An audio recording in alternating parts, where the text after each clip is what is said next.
Vernon Kay hit back at Twitter users after many of them reacted negatively to a tweet he posted accusing cyclists of being reckless in London.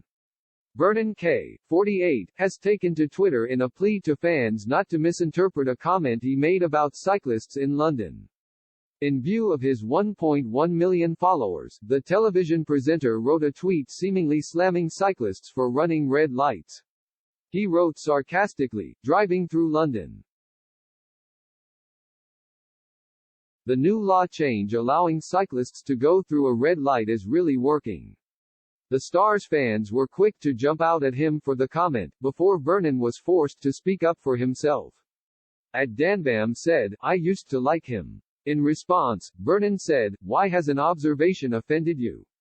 It's not a dig at cyclists. It's an observation of some dangerous road use. And yes, some car drivers are awful, and yes, I too ride a bike, triathlons.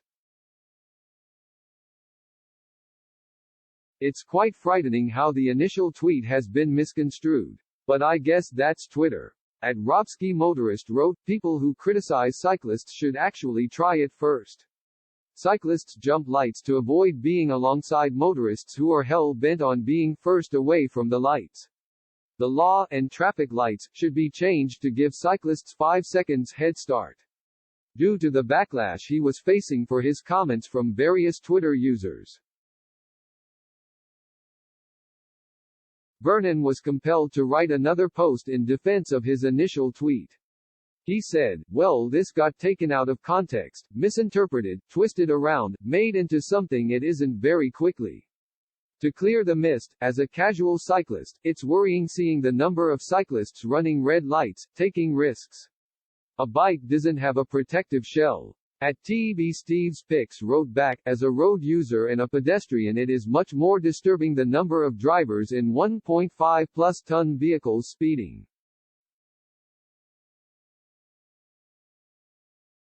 Using mobiles and running red lights. Motor vehicles directly cause 1,700+ deaths on the roads every year in the UK." At Cycling Law LDN pinned, "More cyclists have been killed in London waiting at red lights than jumping red lights. Hence the 5-point vision standards needed on HGVs these days."